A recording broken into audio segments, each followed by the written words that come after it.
Hey folks, velkomin í flæðiskerið. Þetta Rökkvi hérna komin aftur. Jói með mér og við verðum með Helga Steinar Gunnlaugsson grínista með okkur í dag. Já. Ég nýkominn frá Grænlandi, aldrei verið eins sólbrúnn. Nei. Þó að það hljóma eins og mótsögn. Það hljóma mjög eins og mótsögn, en já, það víst þannig. Og við töluðum einmitt að ég var að fara í þessa Grænlandsferð fyrir nokkuð löngu í þættinu minna. En þetta var svolítið svona óvænt, ekki skipulögð ferð. Þetta var sem sagt þannig að ég á vin hann í Grænlandi sem að allt í einu setti Facebook status hjálp, getur einhver hjálpað mér að komast heim frá Grænlandi, gistingu og vinnu sem fyrst. Er þetta svona norræn útgáfan af Castaway? Já, eiginlega. Og ég bara var svo forvitin að ég var að spyrja hana því að ég var svona strax með hugmynd hvað hefði gerst. Ég bara svona, heyrðu, kastaði kærastæðin henni út, tók hún brjálæðis, kastaði henni út og bara, já, getur þú hjálpað mér? Ég meina, þú veist, ef hann var á veiðum eða eitthvað og það hefði farið úrskeiðist, þá getur alveg trúið því að hann þurfti bara að koma sér á landinu sem fyrst. Já, en þetta var bara grænlensk kona, ekki ísbjörn eða neitt, en þær eru líka hættulegar, þeir eru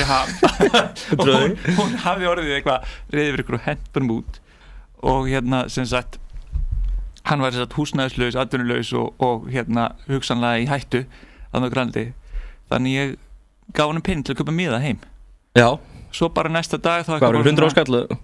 Það var eitthvað 60.000 kall. Aðra hérna næsta dag þá bara eitthvað, hörðu vinur,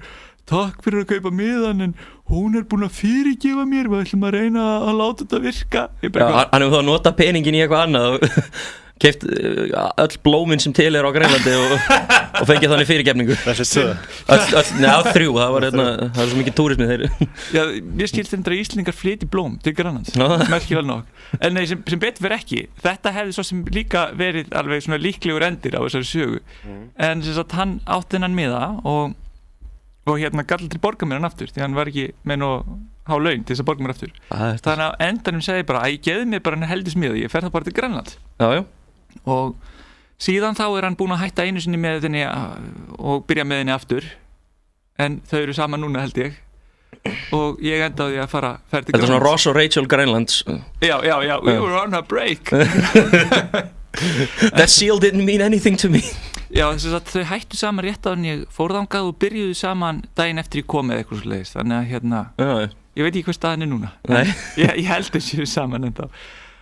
Allavega þá hérna, hann sagði mér að síðastur hættu saman þá var það líka í svona innan gæslappa góðu. Hann var ekki lamin eða hent út neitt.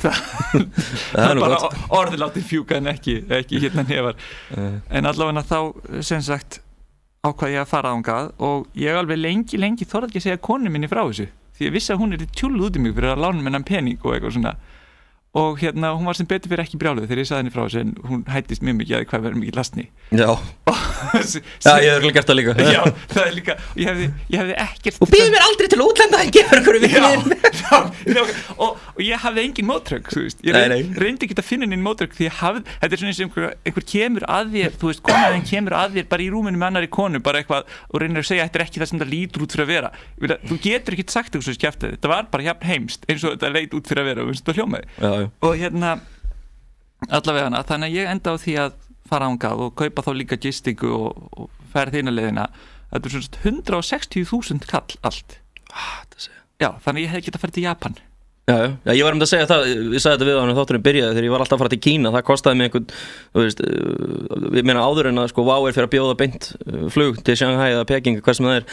þá þurfti maður alltaf að stoppa í London og fara svo yfir og það var alveg einhvern 110 skall, fekk 70 skall einhvern tíma fram og tilbaka, það var bara mjög sjálfgeft, en svo var maður að líta á ferðir til Grænlands, þú veist, Nuuk eða Kulusuk, þetta var einhver 90.000 kall. Já. Þetta er bara handað við hotni, sko. Já, einmitt, þetta er mjög dýrt. Þú hraustur maður getur synt þetta, sko. Þú svona, já, úr teppin að sleppa með 90 skall fram og tilbaka. Já. Til bara eitthvað staðar í Grænlandi, hvort sem er Kulusuk eða Nuuk eða eitthvað. En þetta var rosalega áhugavert að sjá þetta, því að ég var hérna einstakleysummaður í hérna Kulusuk segi ég. Já. Og það er svona, var 400 manna, er núna 200 manna þorp eða eitthvað svoleiðis. Það sem að það er ennþá mjög svona í rauninni nálagt gamla uppruna þeirra, að þeir hafa mikið verið að veiða og svoleiðis og hérna þetta er ekki mjög svona háþróað eins og maður meðar við, þú veist, Ísland maður sér þetta Eru nú ekkert háþróð, sko. Nei, við getum svo sem ekki talað eitthvað, sett okkur á háan hest. Við settum ekki vélar í báta fyrir 1910, þú veist það. Já, og það var enda búandi fólk í hellum 1930, þannig að hérna, það svo sem satt. En Nuuk svolítið bara eins og Akureyri, eða svona þorp í Danmörku. Já. Það svona aflokað og... Með rokavill, nei, bara svona í stærð og hvað þar, þú veist. Það í rauninni, þú finnur cirka sömu hlutina kannski varandi sko veitingastæði þjónustu og svoleiðis í Nuuk eins og Akureyri. Bara djam 24/7. Já, það ekki hérna, þegar maður kemur eins í Kúlusúk þá sér maður alveg mjög augljóslega svona það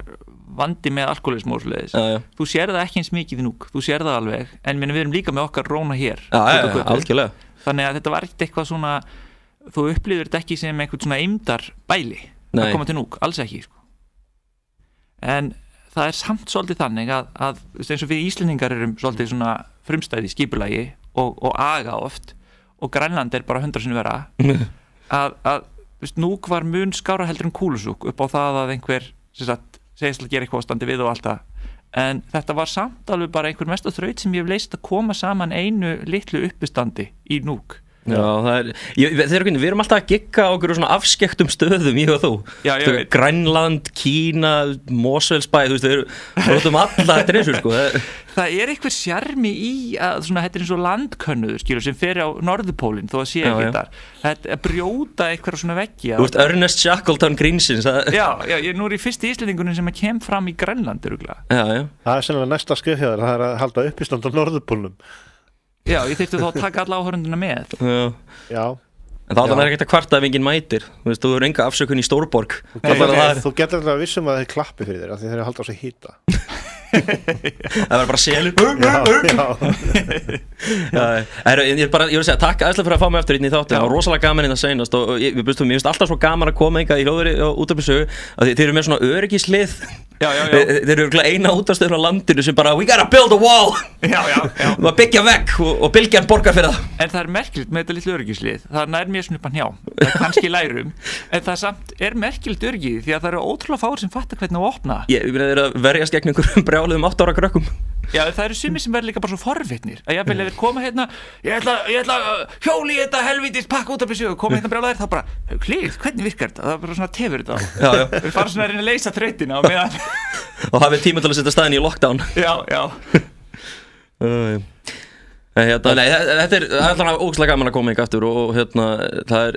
eins og svo talum, þú ert þarna í gigga í Grænlandi og ég að fara, núna er Edinborg hátíðin sem þú ert að fara á stað þar sem að grínið aðeins þróara, aðeins komið lengra heldur en á Grænlandi. Kannski, það er kannski meira spennandi þá að fara á svona staði þar sem þetta ekki þróað. Ég upplifði það sjálfur í Kína þegar ég var að gigga þar, þá var þetta bara nýtt fyrirbæri. Já, það er ekki af því að Kína sé ekki í rauninni veldi, það er bara því að þessi menning bara þekkist eiginlega ekki í Kína. Ég meina, þú veist, að hugsa út í það líka, þetta er svo Kína, þetta er náttúrulega öguð þjóð, þetta er harðdugleg og það hefur ekki tíðkast að vera bara, við hvað vinnur þú? Ég segi brandar upp á sviði. Já, 12 tíma á dag, ég fer einu sinni í viku upp á svið og Já, restin ég bara að skrifa á blað hvað mér finnst fyndið og hvað ég ætla að segja næst eitthvað. Sko, mér finnst, hvað er málið með þetta? En sko, ég fæ pínu þetta viðhorf bara hjá foreldrum mínum, sko. Já. Það er ekkert vinna. Það er hægt að vinna við að við leikari, þó að það sé nú eiginlega bara samt að leika sér og fá bara pening frá ríkinu, en það er svona skilja það að það getur samt talist alveg vinna, en uppistand, nei. En það er það sem ég svo fyndið. Jerry Seinfeld talaði þetta á einhverju á hátíð, hann var að fá einhver svona awards hátíð. Og hann var að tala sko að munur milli leikara og uppistandara þurfa að búa til allt efni sitt sjálfur og flytja það og með leikara þá bara og segja það sem ég sagði að segja. Já, einmitt, hann var þú hefur ekki handrit í rauninni. Og það er einhvern veginn sko að uppistanda virðist vera svona seinasta línan í listinni þar sem að fólki finnst í lagi að þurfa ekki að borga. Já, fyrir að horfa á það. Já, það er alltaf að vera frítt sko og svo hugsaði maður sko, trúbador að fá mikið borgað og fyrir að hugsa, hver væri þá trúbador útgáfan af uppistandara? Fara upp á svið bara, hérna eru nokkur brandara sem að Louis C.K. skrifaði. Þetta getur við vissum það, þið lendi ekki í niðurhalinu. Já. Það er reynda kostur. Það er samt, sko, ég er svona tvisins með þetta niðurhal. Við erum að búa í þessari YouTube-kynnslóð og við erum bara, þessi nýja kynnslóð er bara vön því að geta fengið allt frítt.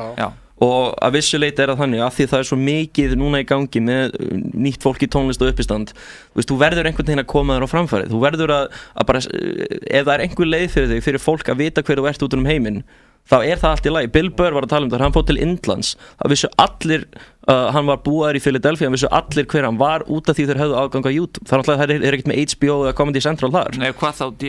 endilega DFFD eða eitthvað. Já, þannig að þetta svona og mikið að Louis C.K. alltaf snillingur þegar kemur að þessu hann búinn að taka burt millimannin og hann segir bara, heyrðu, þetta bara á vefsíðunni minni kostar $5 þú ert ekki að skrá þig í neitt, þú bara borgar og þú átt það eins lengi þú vilt og þú mátt downloada þig 3-4 sinnum. Já, ég sammála því að heimurinn þarf að aðlaga sig og listaheimurinn að því að þetta bara breytt umhverfi. Þetta bara alveg eins og þú ert ekki að fara að labba, eitthvert, ef þú getur flogið þangað. Já. Þú labbar ekki á Egilsstaði, skilur lengur yfir hálendið, best að finna leiðina hérna fram hjá ánum, nei, við höfum brýr yfir árnar og við höfum flugvélar og svona þú ferð ekkert og eitthvað og pandar eitthvað DFFD þegar þú getur bara farið og smelt og náði hann. Já. Og hérna bara viðskipta mótilið þarf aðlaga sig að þessu. Og það náttúrulega Netflix núna, ég veit ekki hvort þú sást að Disney að fara að taka út alla myndirnar sínar á Netflix og byrja sitt eigið streaming network, en það náttúrulega ekkit sérstaklega snið, en hugmyndin á bak við Netflix alveg snild, þetta bara áskrift þú borgar bara x mikið og svo þarf ekki að spá í því. Þetta ekki eins og þú ert ekki að fara út á leigu, við erum kynslóðum sem mann eftir því þegar við leiðum spólur og það bara ekki búið að spóla tilbaka. Já, við löppuðum alltaf út á leigu og eitthvað svo leiðis og svo kannski búið að taka myndina sem við ætluðum að taka eða. Já, það að ringja og taka frá. Die Hard ennþá í? Það er líka svolítið þannig að bara kynslóðum sem núna alast upp, hún veit ekki hvað vídeospólur eru, sko. Nei. Bara þekkir það ekki. Og gestadiskarnir, þeir eru líka leiðin út. Já, þeir var ekki það var einhver sem var sami frá því, hann var að sýna krakkarnir sínum mástu svona floppy disk. Já. Hei, þú átt alvöru útgáfa af save-ikoninu. Já, einmitt. Það svona eitthvað sem að enginn veit, það sem að, þú veist, ef þú ert svona eins og leiðsögumaður í dag og sjáu þið þetta tákn ég skal segja ykkur söguna á bakviða, eitthvað. Já. Nei, þetta ég veit ekki, við erum alltaf bara, ég alveg sekur þetta líka, sko, mér finnst þú að það geta bara farið niður á netið og geta bara sótt eitthvað sem ég langar í, en það náttúrulega líka það, sko, ég hef ekkert að móti að borga fyrir það, en það bara, mörg fyrirtæki gera þetta svo erfitt fyrir mann að borga fyrir þetta, þetta er svo, Íslendingar þekkja það kannski, að þú ferð í select country og Ísland aldrei á listanum. Já. Eina ástæðan fyrir ég oft geta skráð mig fyrir eitthvað eða keypt eitthvað vegna þess að ég skráði adressuna hjá mömmu út í Bandaríkjunum. Þannig þú veist, ef að þeir gera það þannig að ég get ekki keypt það þó svo ég vilji það, þá náttúrulega maður að fara á torrent, þá maður að fara niðurhala, sko. Akkurat. Og þannig virkar bara markaðurinn. Þeir halda, sko, ég held að þeir halda að þetta sé að spara pening í rauninni þeir að tapa pening. Já. Þeir myndist á þetta í Ástralíu, það sko, við hugsum, hver að hala niður efni, þetta einhverju svona nördar eða eitthvað, 25 ára aldrei í kjallara eða eitthvað, nei, það eru mæður og fóreldrar, það allir sem downloada í Ástralíu, vegna þess að fyrirtæki í Bandaríkjunum, útgáfa fyrirtækin gera það svo erfitt að nálgast markaðinn. Já, svo hefur alls konar svona kjaftaði verið sett í ganga eins og að DFFD, ef þú kaupir hann í Bandaríkjunum þá getur kannski ekki spilað hann í Evrópu, eða ef þú kaupir hann í Frakklandi þá getur kannski spilað hann í restina af Evrópu, eða Asíu kaupir hann, það virkar ekki þarna og þau eru gefnir út seinna þarna af því að myndina kom út og eitthvað svona endalaust svona vesen og þú getur ekki spólað yfir auglýsingarnar, þannig að þú ert búin að borga dýrum dóm fyrir einhver bíómynd og ert pindur til að vera að horfa á auglýsingar fyrir aðra bíómyndir aftur og aftur. Já, og þetta virkaði kannski fyrir 20 ára síðan þegar heimurinn var aðeins minni, sko, en þetta bara þannig að fólk hefur, þú þarft líka bara að hugsa markaðinn, sko, ef að þú ert með Netflix og Spotify, annarkvort getur þú bara sett efnið þar eða þá ef þú ert að gefa þetta út, þú verður bara að gera eins og allir hinir. En hugsa líka þannig að sagður með Louis C.K. að allir vita hver hann í Indlandi af internetinu. Já, Bill Burr, vera Bill Burr. Og það líka þannig eins og þú ert að segja, ef að þú ert nýhljómsveit eða nýr uppistandari, þá verður að setja dótið á neti til að fá athygli. Það ekkert eins og að sé eitthvað stór fyrirtæki, eitthvað útgáfu fyrirtæki að þræða einhverja bari til að horfa á allir uppistandarna til að sjá hverjum þeir að bjóða samning. Þú færð athygli. Uppistand alltaf, þú veist, að það að vera frægur í uppistand, þetta hefur breyst líka svo mikið, þú veist, á 10. áratugnum þegar Seinfeld var með þáttinn, þá var allir uppistandarnir vildu fá sitcom, vildu fá sjónvarpsþáttinn sinn. Það var sko toppurinn Svo breytist það eins þegar Comedy Central fór að vera með þessa hálftíma uppistanda sem allir gáttu tekið þátt. Þá var það aðalmáli sko. Svo fyrir nokkrum árum síðan þá var að fá HBO uppistandinn og núna það Netflix og það bara einhvern veginn þú þarft, ef þú ætlar einhvern veginn að koma þér inn á þetta, þú verður þá allavega fyrstu árin, þú getur ekki verið bara að segja nei, ég vil bara fá borga fyrir þetta og það fær engin eitt frítt nema það svona ok, en þú verður líka að búa til svolítið eftirspurn. Byrjar alltaf að fá athygli af því að eitthvað uppistandsvídeó hjá þér á netinu, á YouTube varð vinsælt. Og það allir sem biðjum að sjá vídeó þegar að, sem sagt, ef þú biður að bóka þig einhvers staðar og þá ertu ekki að fara að senda þeim einhver 50 eða 100 megabæt í e-maili af einhverju vídeói frá þér þá sendur þeim náttúrulega lekka á vídeó af þér á YouTube. Já, algjörlega og það bara eins og það og svo náttúrulega erfiðasti parturinn svo þegar þú ert kannski farin að vera bókaður aðeins oftar að skipta þá yfir í að alltaf að vera frítt í að ég kannski geti tekið 1000 fyrir þetta. Já, þetta náttúrulega rosalega flókin markar og hann breytist svo ört maður þarf að skilja hvað í gangi hverju sinni og vita hvað að fara að gerast næst helst, þannig að þetta Já, ég meina eins og, ég hugsa sko að sjónvarp bara degi út mér finnst bara, ég meina maður hugsa út í það sko, hver undir þú hefur valkost, hver undir 30 velur bara venjulegt sjónvarp bara fram yfir að geta fengið á netið Já, enginn sko, enginn sem vanur því að nota þessa nýju tækni Nei, það svona, sko, að því maður svolítið old school þess að ég dást til dæmis að INN og Ingvar Hrafn þegar að vera ennþá í gangi sko Já, en þeir eru líka þannig að þú getur alltaf flett upp þáttum á netinu og horta á Já, akkurat INN TV og RÚV líka eins og okkur núna, það er hægt að fara út á saga.is, þættir og finna þáttun og hlusta hún eftir á Já, kannski framtíðin liggur hún í þessu að verði bara búnir til þættir bara í stúdíum og svo verður það bara settir á neti þar sem fólk getur nálgast það er bara þannig, fólk líka er ekki þannig að þetta var í gamla daga var þetta alltaf eins og maður var að fara í flug maður bara, herðu þetta byrja klukkan 7 ég verð að vera komin heim klukkan 7 annars bara missi að því núna ertu bara, þú fer á netið bara, herðu, ég get horta á þetta þegar ég vil það er kannski ekki svo mikið að sjónvarp degi út heldur mörkin að vera mjög óskýr hvað er sjónvarp og hvað er í rauninni eitthvað internetdæmi af því að þú sendir kannski út á netinu og líka á einhverju sjónvarpsstöð og svo getur náðið það eftir á bæði á netinu og gegnum sjónvarpið, gegnum tímaflakk þannig að það er eiginlega engin mörk lengur svipað eins og þú veist mörkin á milli síma og tölvu og myndavélar er ekki til lengur þú ert bara með þetta allt í einu tóli það var alltaf sko það var eitthvað setti mynda þessum daginn sko að það sem sími núna er orðin í dag fyrir einhverjum 10-15 það var allt sér, það var myndavélin sér svo var sjónvarpið sér og þetta er náttúrulega bara, eins og ég segi, þetta er þróun sem það er allt komið í þetta litla tæki En þú ert núna að fara úr því að hafa verið í svona eins og svona grjótmulningi eins og ég var í Grænlandi að reyna að gera eitthvað sem er engar forsendur fyrir nema þær sem þú býr til sjálfur hérna í Kína með uppistandið og að fara núna í rauninni í mjög smurða maskínu í Edinburgh Fringe Festival Já, í rauninni sko þetta náttúrulega, þegar ég byrjaði í uppistand þarna ég byrjaði svona fullri hörku 2014 í Peking og það var svona þessi gull, við erum eiginlega í gullöld uppistands verð ég að segja, það er svona 2014 þá var allir HBO specialarnir komnir út og þetta var svona að fara að pikka upp aftur og það náttúrulega var svolítið erfiðar að gera uppistand til dæmis í Kína því að þetta uppistand er náttúrulega þannig sé ólöglegt í landinu þú verður að fá leyfi til þess að vera með einhverja fjölsamkomu og annars bara gæti löggan mætt og svo þegar maður kemur heim sko, þá sér maður að þá voru þessi mánudagskvöldarn á Gauknum og þetta var svona alltaf pikk upp með Ísland var á fullu og mikið af þessum uppistandur sem maður sér núna í dag á Íslandi ég man eftir, við vorum svona öll að byrja á nokkurn veginn á sama fót Ég byrjaði með tilraun uppistand þarna 2013 Já, var það í Hafnarfirðinum ekki? Nei, það byrjaði á Kaffi Haiti og fór svo yfir á Bar 11 og svo bættist sko Hafnarfirðin við Já það var á íslensku og svo kom Gaukurinn á mánudöfum á ensku og síðan þá hefur þetta bara í rauninni stækkað og stækkað sko, finnst þið svolítið svona öðruvís að gigga nú vorum við búin að gigga í sko Mosfellsbæ vorum í Hafnarfirði tókum uppstandi á spott í Kópavogi daginn finnst þið svona öðruvís að gigga þar heldur en í miðbænum? Svolítið en þetta er samt ekki í alvörinu út á landi þetta er ég er alltaf svo mikið borgarbátt mér finnst það en það er samt svolítið öðruvísi Já, ég veit það er aðeins eldra fólk sem kemur til dæmis í Mosó Já Þú ert svona aðeins að vera meðvitaður um það Ég meina ég tók hérna bitið lín þegar ég að gera grín að lánasjóð íslenska lánsmanna og það var gamall kall sem kom upp að mér og herðu, ég verð nú að segja hvernig þetta var í gamla daga þegar maður vildi fá lán, ég fór og hann sagði bara við mig, af hverju þarft þú lán og það talaði eins og það var, þú veist, Mad Max bara, það vildi enginn gera neitt fyrir þig Þá var það líka bara þannig að ef að þú þekktir eitthvað, þú veist, bankastjóran akkurat í þínu, þú veist og ekkert hefur breyst á Íslandi síðan þá Nákvæmlega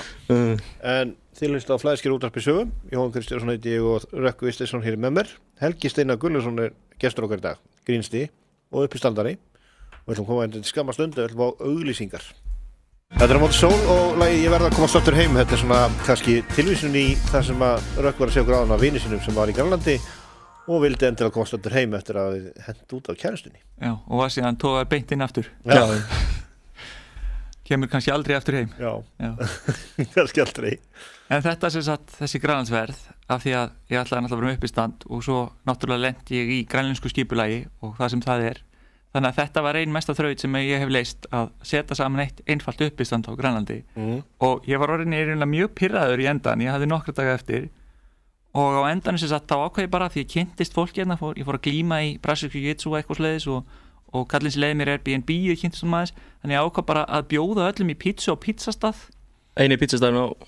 það eru nokkrir þetta svona eins og Akureyri cirka sko. Já og hérna Beikin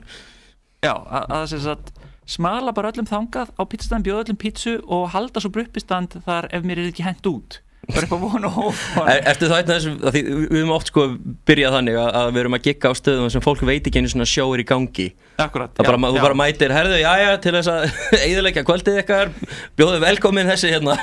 Já, góða kvöld, fullu vinnufélagar sem komið til þess að reyna við hvert annað í vinnufríinu við ætlaði trufla ykkur með því að bladra Hvað er málið með flugvélamat?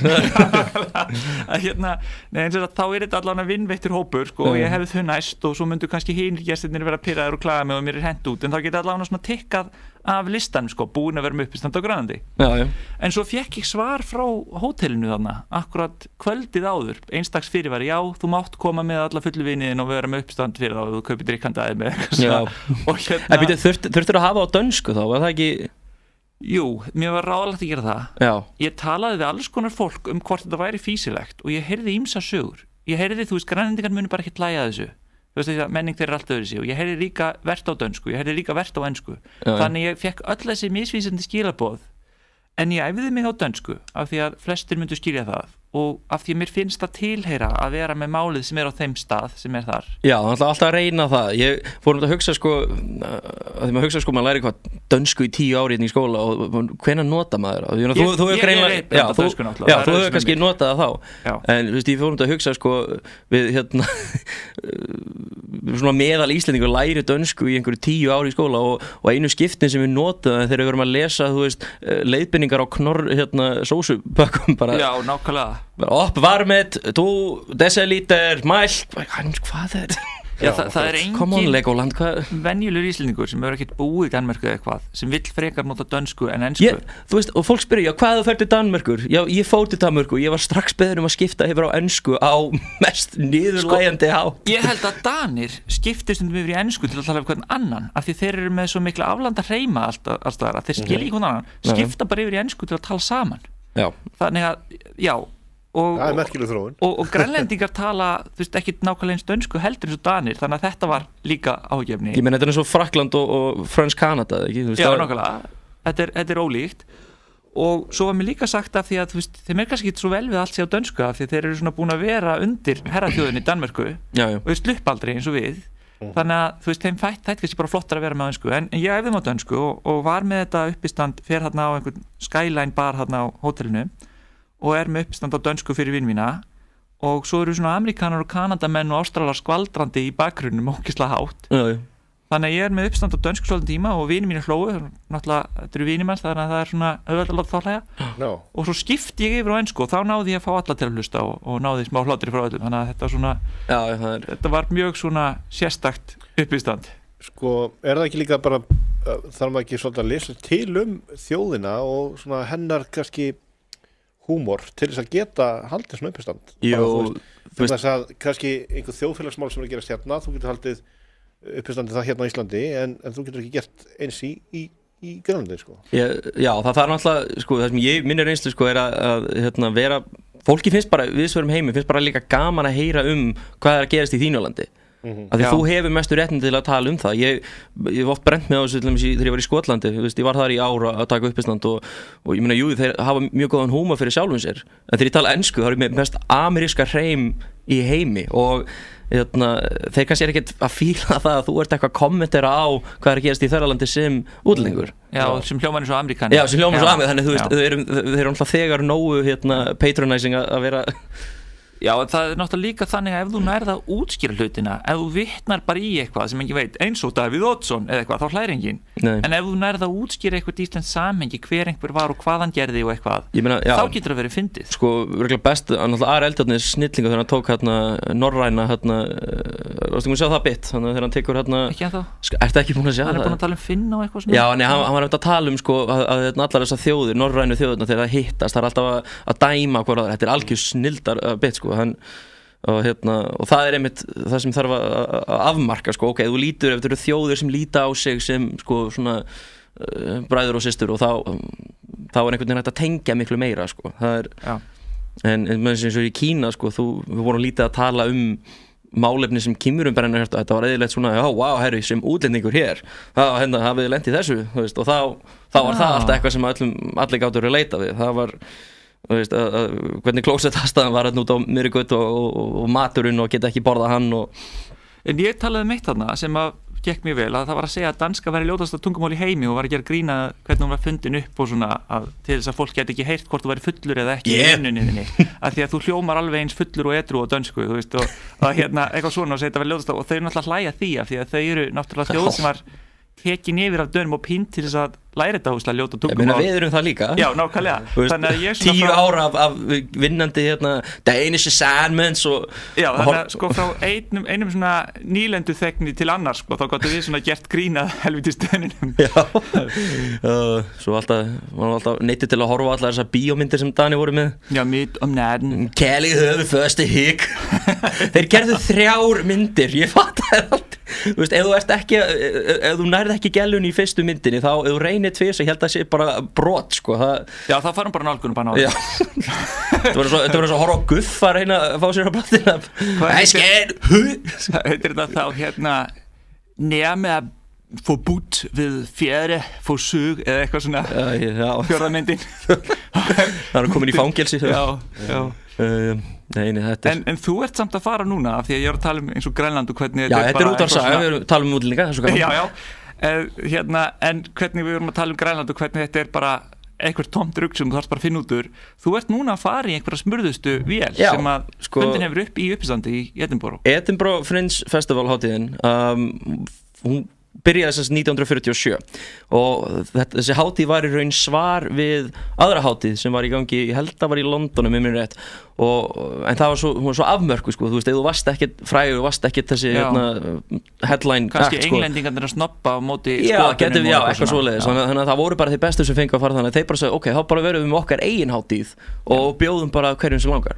Frins þýður náttúrulega jaðar hátíðin þannig að þú ert með allskins fólk þannig á þessum síðan 47, á þessum árum sem hún er búin að vera í gangi þá er þetta búið að breytast núna í stærstu listahátíð í heimi og þess að borgin náttúrulega bara ég bjó þarna í heilt ár og var að tala við fólk um það og þeir segja bara borgin gjör breytist það eru sko 100.000 manna sem mæta þarna út með sko uppistandara út með leikrit út með götusýningar þetta er klikkun sko og það sem komið svolítið óvart að nýslingar kannast eitthvað svo lítið við þessa hátíð bara svona að tala við fólk við svegar sko að þetta er náttúrulega Vá er núna fljúanga einhvern 5.000 skall og það er svo verðist einhvern veginn vera svo lítil svona þekking þessa hátíð þannig að ég er svona fegin að sjá allan eins og Ari núna hann var að fá 4 stjörnum frá Scotsman fyrir sjóðið sitt og ég allan að vona að ég að selja út eitthvað meðan ég er aðna ekki erfitt að fá gistingurinn bara Jú, ég er að gista hjá félagi mínu sko. það eru mikið af fólki sem leigir út íbúðinni sína yfir ágústmánuðin og hefur bara fær svo mikið, það getur borgað leigu næstu 3-4 mánuðina fyrir peningin sem að það fær frá fólki sem er að koma og þá eru kannski 10 fátækir listamenn að tróða sér saman í íbúðina í rauninu, segja ég er einn og eitthvað svo koma nýju vinir með það. Og það ekkit endilega sagt að þú veist, margir frægir uppstandarar hættir að gera þetta vegna þess að þeir bara græðingar pening á því. Þú veist, meðal fjöldin af fólki sem að mæta á sýninguna hjá manni eru 2 eða 3. Og það var að, þú veist, 1 sem að kannski hefur langað að sjá þig, einhver annar sem að mætti bara fullur og svo 3 einhver svona blaðamaður sem kannski vill rífa þig í tætlu til þess að gera sér eitthvað nafn. Já, en þetta samt ennþá einhvern veginn hátíð sem að allir vilja vera á eða hafa verið á. Af því að þetta einhvern veginn svona stimpill að ég var hluta af Edinburgh Fringe. Algjörlega, það svolítið þannig, þú verður að vera þetta eitthvað sem þú setur á CV hvort sem það gengur vel eða ekki. Ég varð að setja Grænland á mitt bara því að mér finnst það bara einhvern veginn vera svo mikið jaðar eins og ég segi og ég svona jaðarkur, ég hef gaman af svona jaðar hlutum, svona fárulegum hlutum. Já, þú vilt setja, þú veist, ég meina eins og ég get sagt með Kína eða eitthvað Já, það mjög spes. Þetta einmitt sko, já, þetta eitthvað sem að setur á CV og ég meina löndið svo Bretland, þeir eru rosalega mikið, sko, helsti munur á Bandaríkjunum og Bretlandi finnst mér að Bandaríkjamenn eru rosalega mikið inn í þessum ameríska draumnum og vilja fá alltaf flottast og best og Bretar eru miklu meira í fringeinu. Ef þú ert með Grænland á CV-inu eða þú eru geggið einhverstað afskektu löndum, þeir hafa rosalega gaman að því og þeir hafa miklu meira gaman að því ef þú ert ekki búin að meika það heldur en ef þú ert búin að meika það. Já, ég skil það, ég einhvern veginn svolítið svona jaðarperri að stundum þetta talað að hipsterar séu svona, leið og eitthvað verið vinsælt þá geta þeir ekki lengur haldið upp á Já, þeir þá eru mainstream. Já, þá eru þeir ekki lengur öðruvísi. Já, þetta líka með hljómsveitir út í Bretlandi, það elska allir hljómsveitina sem að fara með eitthvað sem leiður eru búin að meika a bunch of cunts. Já, ég meit, sellouts af því að þeir, þú veist, þeir eru orðið ríkir eða eitthvað, þú verður að vera fátækur til þess að vera alveg listamaður. Þetta náttúrulega klasskerfið sem bara endurspeglar þetta allt saman. Þú verður að vera the underdog, þá ertu flottastur. En mér fannst alltaf, ég var svolítið heillaður af þessu þegar ég las svona ævisugur frá svona wrestlingköllum. Svo veist, þetta eru svona tilgerða slagsmál sem eru fyrirfram ákveðin og þeir eru að ferðast og skemmta fólki. Og mér fannst alltaf svo heillandi að lesa þá sem voru bæði kannski fyrir 10.000 manns eitthvað staðar eða svo líka bara einhverju hlöðu. Að mér finnst þetta svo heillandi þó þetta sé kannski ekki. Já, æfa við Rocky soundtrackið og... Já, en ég að meina sko að þeir voru kannski að koma fram í einhverju hlöðu bara í Alabama eitthvað staðar fyrir 15 mann sem held að þetta væri alvöru og voru kannski svona langaði til að drepa vondakallin ef hann vann af því að þeir voru svo vissir þetta að vera alvöru dæmi. En mér fannst alltaf svo heillandi einhvern veginn lífa að svona keira sofa í bílnum mínum og þú veist, engan pening þó að þú veist, ef þú ert foreldri þess sem gerir þetta þá einmitt ertu ekki heillaður þá ertu bara svona, sonur minn er búinn að glata lífi sínu frá sér Ég er ekki að fengja alvöru vinnu Já, hann keirir á engan pening og kemur fram fyrir eitthvað hiski sem að Nei, ég meina það er svo sem það er líka svo mikil sjarmur við það er eitthvað sem mér glemist langar ég er búin að vera að gegga svo mikið erlendis mér langar að gera það núna bara í vetur eða haust og að vera svolítið að fara landið að gegga því ég hef heyrt sögur frá þér og Bylgja og Duffy og Hugleika voru daginn voru að vopna fyrir því þú veist að gegga það er untapped að vera með að gegga út á landi Það er líka svolítið þannig út á landi að eins og ég var að segja með Mós og þú kannski svolítið að breyta efninu af því það er eldra fólk en það virðist vera þannig út á landi að eldra fólkið vill bara alveg hafa gróft efni Já. Í bænum er það meira svona að þú þarft að passa þig Þetta er kynslóðin áður en að bjórin kom sko það er oft bara svona þeim mun óheflara, þeim mun betra, þeim mun meira hlæja þig Já Það er svona sveitahúmor og það hendar mér mjög vel Það er alveg rétt ég meina svo náttúrulega ferði og sér þess að krakka nú til dags þess að það má ekki segja neitt og hundskamma þér á Twitter fyrir að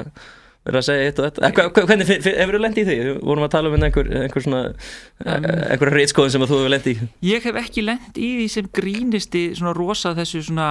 PC brjálæði sem er fórt í öfgar ekki sem grínist en ég lent í því til dæmis á Facebook að fara að rífast það við eitthvað sem sagði það er ekki hægt að vera rasist móti hvítum af því þeir eru ráðandi og það eru þeir sem kúa og ég fór að rífast, bara víst ég meina ef þú segir að hvítir séu óæðri heldur en dökkt fólk af því þeir sem er minna melanín og þú veist, eitthvað svona sem ég segir séu heimskar eða grimmar af því þessi ekki með melanín eða get ekki náð sambandi með Guð af því þessi með minna melanín þá ertu rasist Já, en ef þú segir þetta, þá ertu rasisti og þau bara nei, af því að þú getur ekki verið rasist móti þeim sem er kúandi þáttur og ég bara,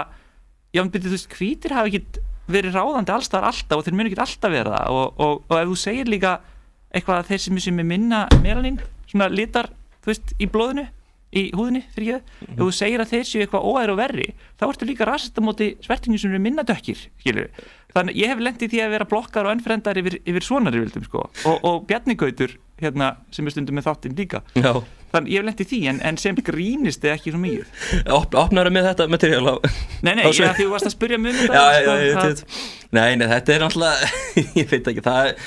er náttúrulega veist, jú, þetta eru breytti tímar og það er svona, þú veist, við lendum í ýmis hlutum, ég gerði þarna kynningamyndband fyrir Ísland, þá var ég svona að gera grína Inspired by Iceland, þá var ég að taka svona fyrir, gera grína landinu og svona og það var einhver sem kallaði mig rasist á YouTube, ég var ekkert að skilja af hverju, ég var ekkert að fatta ok, hvað nákvæmlega gerist það, þegar ég þú veist bara koma fjallu þegar ég las þetta sko. Hélt hann að þú varir Ameríkani sem var að gera grína Íslandi ég tók íslenska hreiminn, nefnilega ég feikaði íslenska hreim þegar ég var að gera þetta og það fannst mér svolítið sérst þannig ég held að það sé sko hjá einhverjum bara að þetta hefur orðið bara svona reglívar hugtak yfir einhvern sem að maður kannski, þetta er eins og við nokkur mánu síðan það er bara allir sem eru ósammála pólitísku þetta Hitler hann fasisti sko en ef þú segir eitthvað annað sem ekki kannski svoleiðis þá ertu rasisti eitthvað svoleiðis þú velur annarkvort ég veit ekkert hvað reglunar eru nei en ég held sko fólk sem með svona óbúslega sterkar skoðanir öllum mátt aldrei segja neitt að vera móðgandi og rasismi og fasismi og eitthvað svona það ekkert mikið það fólk sem að mæta á uppistönd og ef það gera þá lappar það kannski bara út kannski sem betur fyrr það er líka náttúrulega, þú veist fólk sko hvað sem þú að tala á bara grunnasta stiginu það munur á milli brandara og statement það kannski það og Ricky Gervais, ég fór að sjá hann í Edinborg og hann var svolítið hann sagði þetta þegar hann var með sjóið hér það rosalega mikið fólki sem vill sem sagt jafna sem sagt segja að sko setning að segja eitthvað ákveðið slæmt sé það sama að segja brandar eitthvað sé það sama og gjörningurinn sjálfur það er náttúrulega bara rugl en þetta er eins og við vorum að tala um Edinborg ég meina það er náttúrulega líka ef að fólk hefði ekki aðgengi að Twitter og Facebook til þess að kvarta og segja að þessi einstaklingur sé búin að segja eitthvað slæmt það margir myndu bara ekkit hafa fyrir því þú veist, í gamla dag var það þannig að þú ert að kvarta yfir eitthvað sem sjónvarpsstöð var að gera þú ert að setjast niður og skrifa bréf bara Dear BBC kæra RÚV og núna er þetta bara, þú veist, þú getur skrifað eitthvað á Twitter og Facebook og það er bara komið strax út og þá getur þú klappað sjálfur á bakið ég er æðislegur ég er búin að standa vörð mín gildi með því að hneykslast á þessum brandara það er en ég veit ekki, þetta er náttúrulega þetta er svo erfitt að segja ég meina svo spurning sko mikið af fólki sem eins og segir hvarta ekkert endilega að mæta á sjóðu og fólki sem að mæta á sjóðu nógu gáfa til þess að greina á milli alvarleiki og húmor svo getur ekki gert öllum til geðs og sumir grínistar eru með mjög svona meltanlegt grín þar sem enginn móðgast en ég er ekki einn af þeim og ég hef alveg lent í því að á sömu sýningu sem að standa einhver upp og labba út með brandara og svo kom einhver aðrir og þakka mér fyrir hvað þetta var frábært eftir á þannig að fólk mismunandi og ég hata ekki endilega allt fólkið sem að móðgast að einhverju þá gera það bara og mætir ekki næst náttúrulega húmor er persónlegur en matur þú veist, ef þú spyrir 100 manns hvað finnst þér fyndið þú farið 100 mismunandi svör algjörlega og það, þú veist, að eina í rauninni sem ætti að vera er að ekki að vera típan sem segja ég hafði ekki gaman að þessu þannig að engin annar má sjá þetta Veist, þetta er eins og hann segir af hverju er það af hverju einhvern veginn uppistanda alltaf aðal targetið í þessu Jim Norton var með góðan betum og hann sagði þú veist, það fer enginn á listasafn og segi, herðu, ég er ekki að fíla þetta málverk og breiði teppi yfir ég ætla að passa að enginn annar fá að sjá þetta því að ég var ekkert sérstaklega hrifinn að því en það er samt eins og þú sagðir að meðan við leikara sem að gera bara það sem við höfum sagt þá erum við okkar einherrar og við sköpum okkar eigið efni þannig að það er alveg ótrúlegt hvað þeir eru miklu meira dýrkaðir heldur en við, þessi leikarar en svo líka og svo fyndi ég sko það var eitthvað sem sagði daginn að eftir að Trump var búin að segja eitthvað brjálæslegt á Twitter eins og hann gerir á kortersfresti og hann var að bera saman við þegar uppistandar að lenda í klandri eða leikar eða frækt fólk ég vona að ég mun einhvern tíma lifa til að sjá þann dag að stjórnmálamenn eru haldnir upp á sama stöðul og allir þessi uppistandar sem við brjálumst út í og hvetjum þess að eru reknir eða fá ekki að mæta síðast þegar ég vissi þá var ég ekki með takkan á kjarnorkusprengjuna sko. Þannig að það var þú gæti, ég veit ekki það er, sko, þetta er rosalflátt hljóðver það getur vel verið að séu nokkra ICBM takkin á hliðinu og sko tvísmellir á hann til pásu og smellir svo aftur þá var það tjákjum í kjarnorkusprengjuna og svo náttúrulega þið fáið ég elskar líka þeirra að biðja fólk að leggja inn á okkur pening þetta er svona útvarpssaga crowdfunding ég hef ekkert með það Nei, ég veit það þú tala alltaf við mig eins og ég sé að stýra þú ert handið núna en kannski er ég bak við tjöldin svo sem að stýra ég trúi því það er kannski þeirri samsæðiskenningu það getur vel við þetta getur verið svona einhver svona Manchurian Candidate samsæðiskenning sem að þú ert í rauninni ræður öllum takum út á sögu hver veit. En talað takka, þá þurfum við að fara að slappa því að klukkan er 4 og plakka það við fyrir Já, og þú ert með uppstand í kvöld. Ég verið í kvöld, já, á Edinborg fyrir þá sem að hlusta sem verða kannski í Edinborg, þá verð ég á Three Sisters 17., 18., 21., 24., 25. ágúst klukkan 11 að morgni til, því þetta er Friends og það er frítt inn en fólk getur tipsað það í lokin, þetta er svona algengt þar en fyrir þá sem er í kvöld þá verð ég með uppistand á Grænaherbygginu klukkan 8, þetta er hérna beint á móti MR Já. Og það er 1000 kallinn og þetta er frábær staður sko. Og Þórhallur Þórðarsson ætlar að hitta upp fyrir mig og þetta verður brjálu stemning eins og alltaf. Já, og gangið bara vel í kvöld. Já, takk fyrir að hafa mig og við verðum hérna aftur í næstu viku með flæðskýrið. Já, verið sæl.